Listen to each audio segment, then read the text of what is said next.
Hi everyone, my name is Bilal Sadiq. हम लोग पिछले लेक्चर में हम लोगों ने इवेंट क्रेड पे काम किया था। तो हम लोगों ने इवेंट क्रिएट विद और फैच इवेंट फैच पे काम किया था और विदाउट पेज रीलोड हम लोगों ने इवेंट को रेंडर किया था। तो ये हमारा पिछले लेक्चर में टास्क था और आज के लेक्चर में हम लोग इवेंट एडिट पे काम करेंगे। तो इवेंट एडिट पे हम लोग काम करेंगे, तो इसके लिए हमें क्या करना पड़ेगा, क्योंकि हम लोग जब क्रिएट करते हैं तो ये मॉडल शो करवाते हैं। तो सेम जब हम इवेंट एडिट करेंगे तो इसके क्लिक के ऊपर भी हमें ये मॉडल शो करवाना पड़ेगा और हमारी वैल्यूज़ जो हैं वो हमें रीफिल करवानी पड़ेंगी। तो इसके लिए ये हमारा फुल कैलेंडर का कोड है। तो हम लोग क्या करेंगे, ये हमारा डेट क्लिक, जब हम इस पर क्लिक करते हैं तब इवेंट कॉल होता है। हम एक इवेंट लिखेंगे, इवेंट क्लिक, ये फुल कैलेंडर का बिल्ट इन फंक्शन है। तो हम जस्ट इसकी कॉल बैक कॉल करेंगे और इसको इन्फो में हमें पैरामीटर कॉल बैक पैरामीटर है जो हमें इवेंट की इंफॉर्मेशन रिटर्न करेगा, लॉग इन्फो। तो इसको अब मैं अगर इस 12 पे क्लिक करता हूँ तो मुझे ये इन्फॉर्मेशन मिल रही है। ये एलिमेंट है हमारा, ये देखें। तो और ये हमारे इवेंट का ऑब्जेक्ट है जिसके अंदर हमें ये सारी चीज़ें मिल रही हैं। तो ये हमारा इवेंट है, कौन सा इवेंट कॉल हुआ और इसकी डायरेक्शन वगैरह कितनी है, ये सारा वो है। क्लाइंट एक्स कितना था, क्लाइंट वाई कितना था, ये सारा उस काम के लिए। तो हमें अभी फ़िलहाल ये इवेंट की ज़रूरत है, तो हम लोग ये इवेंट का ऑब्जेक्ट है हमारे पास। तो हम क्या करेंगे, सबसे पहले जिस तरीके से हम लोगों ने यहाँ पे सबसे पहले हम करेंगे मॉडल को रीसेट, फिर हम करेंगे मॉडल शो। ये हमारा मॉडल हो गया। अब मैं इसको क्लिक करूँगा तो ये देखिए मेरा मॉडल शो होना शुरू हो गया। अब हमें क्या करना पड़ेगा, हमें ये वैल्यूज़ फिल करवानी पड़ेंगी। तो उसके लिए हम लोग क्या करेंगे, हमें जेक्यूरी की जिस तरीके से आपको आइडिया होगा, अगर जेक्यूरी या जावास्क्रिप्ट का, तो आप वो कि किस तरीके से हम लोग किसी आईडी या नेम के दिए से हम वैल्यू असाइन कर सकते हैं वाया जावास्क्रिप्ट या जेक्यूरी। तो हम लोग जेक्यूरी यूज़ करेंगे। तो मैंने इसका ये कोड लिखा हुआ है, मैं आपको समझा देता हूँ। सबसे पहले हम लोग क्या करेंगे, कॉन्स्ट एक वेरिएबल बनाते हैं, event is equal to info dot event. क्योंकि हमें बार बार फिर इन्फो नहीं लिखना पड़ेगा, हमने इवेंट ये वेरिएबल बना लिया। टाइटल आईडी का साइन हैश और डॉट वेल, हमने इवेंट डॉट टाइटल वो फिल करवा दी। इवेंट आईडी जो कि हम जब हम अपडेट करेंगे तो हमें इवेंट की आईडी की ज़रूरत है। तो हम लोगों ने हिडन फील्ड बनाई हुई है जो हम उसकी वैल्यू को असाइन कर देते। बाकी हमारी डिस्क्रिप्शन, स्टार्ट डेट और एंड डे, ये हमारे एक्स्ट्रा प्रॉप्स होते हैं जो हमारे इस इवेंट के ऑब्जेक्ट के अंदर ही हैं। इसके लिए जब हम कॉल करेंगे तो हमारे इवेंट के अंदर ही हैं। तो ऑल डे में हमें पता चल जाएगा, अगर ऑल डे है तो ये ट्रू हो जाएगा, अदरवाइज़ नहीं। तो हम लोग इसको ख़त्म करते हैं। और या अगर ऑल डे है तो हम लोगों ने ये क्रिएट के ऊपर भी फॉर्मेट इनिशियलाइज़ करवाया था, तो इसमें भी हम करवा देते हैं। ये इसका आइडिया होगा आपको जब हमने क्रिएट किया था। अब हम लोग क्या करते हैं, मैं अब एडिट करता हूँ 13 को। तो ये हमारे टाइटल 13, डिस्क्रिप्शन आ गया और 13 का जो है ये हमारा वैल्यूज़ फिल होगी। ये हमारा हावरली इवेंट है, इस पर हम क्लिक करते हैं तो ये मेरा 8 से 9 तक हमारा हावरली इवेंट है। तो अब जब हम इसको सेव करेंगे तो हम क्या करेंगे, सेम ही हमने फंक्शन को यूज़ करना है। उसके अंदर हम करेंगे, डिफ़ॉल्ट हमारा क्रिएट होगा, ये हमारे वेरिएबल बन गया जो हमने डेटाबेस को, वो हमने सर्वर साइड को पास करना है। और इस पे हमने चेक लगा लिया इवेंट आईडी, अगर तो इवेंट आईडी हमने फिल करवाई है, इसका मतलब है कि वो इवेंट अपडेट होने लगा है। अपडेट होने के लिए रिसोर्स के अंदर हम लोग यूआरएल बना लेंगे, रेस्टफुल ये यूआरएल है। तो इसके लिए हमें मेथड पास करना पड़ेगा पुट का। अगर हम मेथड पुट और इवेंट की आईडी पास करेंगे तो ये हमारा होगा अपडेट का मेथड कॉल होगा। ये हमारे रेस्टफुल रिसोर्स हैं, यानी कि रेस्टफुल हमारे यूआरएल हैं। तो अगर हमें किसी चीज़ की आईडी अगर गेट के साथ हो तो वो शो का होगा इवेंट कॉल। तो अगर हमारे पास मेथड पुट होगा तो वो हमारा अपडेट का इवेंट कॉल होगा। तो यहाँ पे हम करते हैं die dump request arrow all. तो मैं अब इसको ये मैं कहता हूँ 13 को मैं सेंड करता हूँ।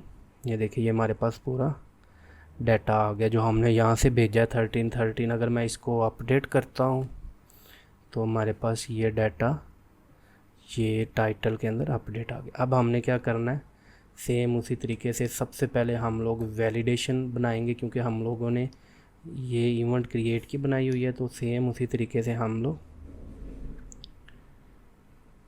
PHP आर्टिजन, ये क्यों ज़रूरी है ये मैंने रिक्वेस्ट एंड वैलिडेशन के अंदर बताया हुआ है। Request update event request,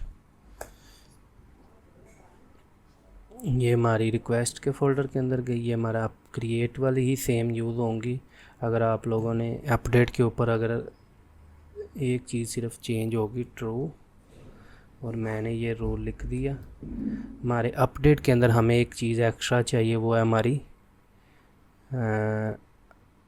ID, लेकिन आईडी वो हमें उधर से ही पास करे होगी। ठीक हो गया, हमें कोई इसकी ज़रूरत नहीं है, क्योंकि हम लोग जब भी आईडी देंगे और मेथड पुट करेंगे देन ही ये आईडी यहाँ पे असाइन होगी और ये मेथड कॉल होगा। अगर आईडी नहीं देंगे तो ये मेथड कॉल नहीं होगा। तो इसका मतलब हमें वैलिडेशन की ज़रूरत नहीं है। तो सेम वही वैलिडेशन चाहिए। हमें सेपरेट इसलिए रखते हैं कि हमें कोई चीज़ एक्स्ट्रा सिर्फ अपडेट के केस में चाहिए, तो हम फिर कोड के अंदर इफ एल्स ना लगाएं, हम लोग इसको सेपरेट रख लें। ये स्टैंडर्ड होता है। तो सिंपल इसको मैं करूँगा अपडेट इवेंट रिक्वेस्ट। ये हमारी इवेंट रिक्वेस्ट आ गई, इसको ऑथोराइज हमने ट्रू कर दिया। चलें जी, अब हमारे पास ये डाटा हमारा वैलिडेट हो गया। अब हम करेंगे इसका भी मैंने कोड लिखा हुआ है, मैं आपको समझा देता हूँ। सबसे पहले हम लोग रिक्वेस्ट के अंदर से सारा डाटा इकट्ठा किया। हमें यूज़र आईडी ज़रूरी है, हमने यूज़र आईडी भेज दी। तो इवेंट सर्विस हमने और हमें यूज़र आईडी हम निकाल देते हैं। हम यूज़र को अपडेट ही नहीं करवाते। अगर उस केस में होता है कि अगर हमने एडमिन को फैसिलिटी दी हो सहूलत के भी किसी यूज़र को चेंज, ये इवेंट किसी का चेंज कर लो, तो हमें यूज़र आईडी भेजनी पड़ेगी। अदरवाइज़ हम इसको निकाल देते हैं।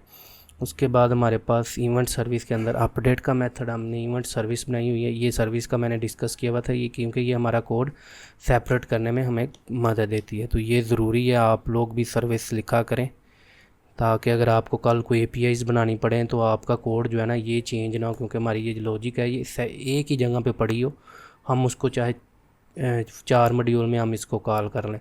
तो अपडेट के अंदर हमने इवेंट मॉडल हमने क्रिएट के अंदर बड़े ब्रीफली हमने डिस्कस किया था। हमने इवेंट किया, हमने उसको पहले फाइंड कर लिया। हमारे पास इवेंट फाइंड हो गया। उसके बाद हम लोगों ने उसको फिल कर दिया। जो डाटा हमारे पास है ये फिल ORM का बिल्ट इन मेथड है।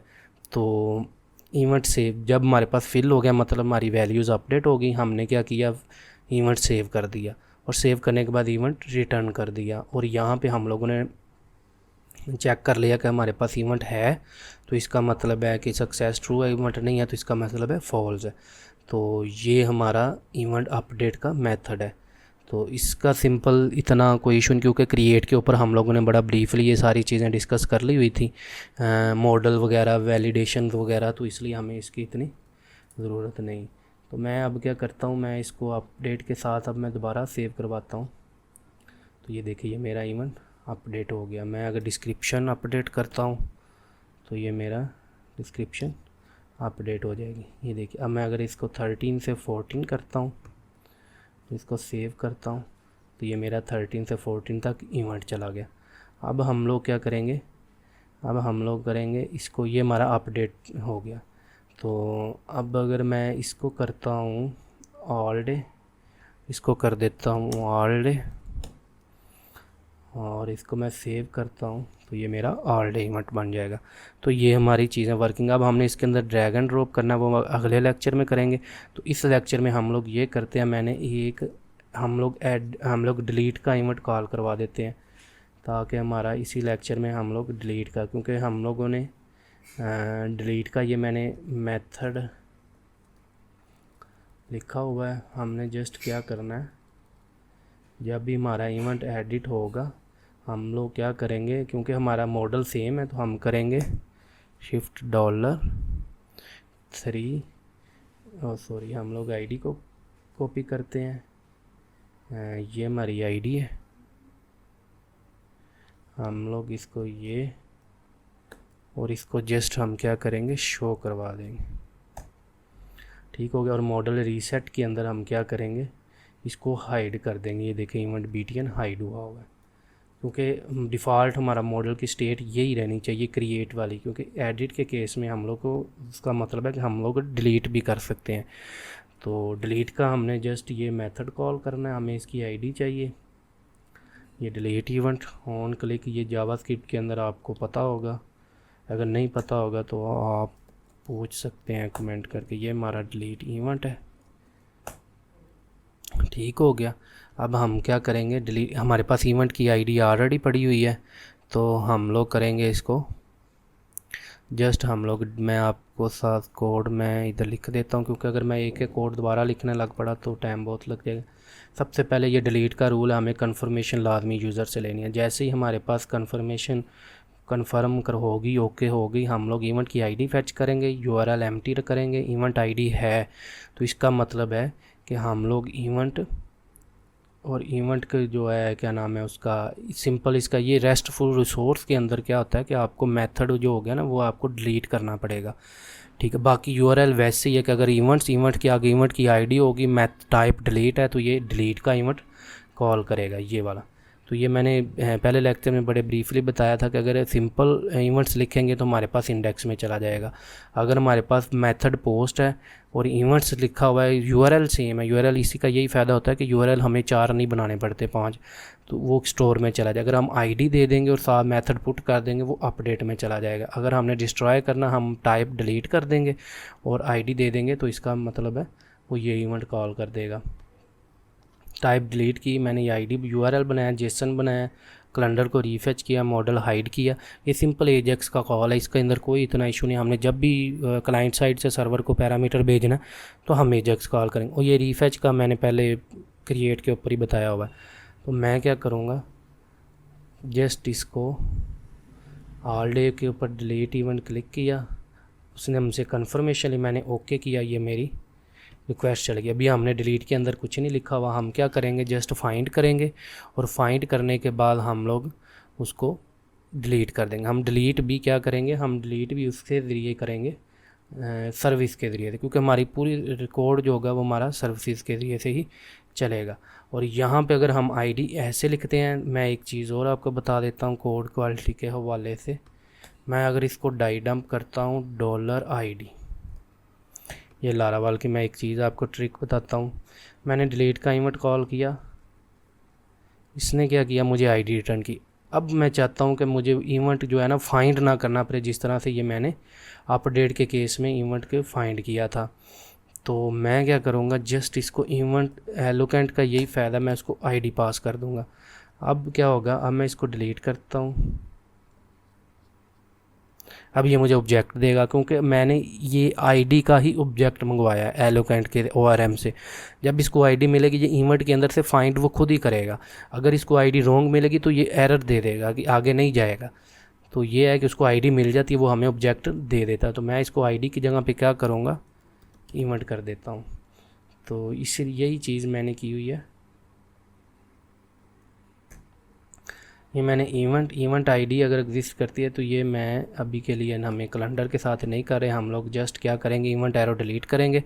और अगर आपने यहाँ पे आईडी रखी हुई है तो आप क्या कर सकते हो, सेम वही काम होगा। हम करेंगे इवेंट फाइंड, ये मेथड जो हमें फिर अब कॉल नहीं करना पड़ेगा। अगर हमने आईडी के साथ करना नहीं, तो आप क्या करोगे, सिंपल इवेंट और ये ऑब्जेक्ट फाइंड करेगा और इसको डिलीट करके वापस भेज देगा।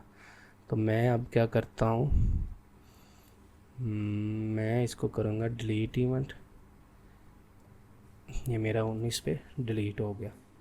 तो ये हमारा डिलीट का मेथड हो गया। अब हम अगले लेक्चर में करेंगे इवेंट। अब देखें, मैं अगर क्लाइंट को ईजीनेस के लिए अगर मैं कहता हूँ कि ये मुझे मॉडल पॉपअप ना करना पड़े, मैं इसको ड्रैग एंड ड्रॉप करके, मतलब मैं 12 से 11 पे ले जाऊँ और इसको ऐसे रीसाइज़ कर सकूँ, 12 से 16 तक ले जाऊँ, बजाय कि मैं इसको ओपन करूँ। तो ये चीज़ होती है।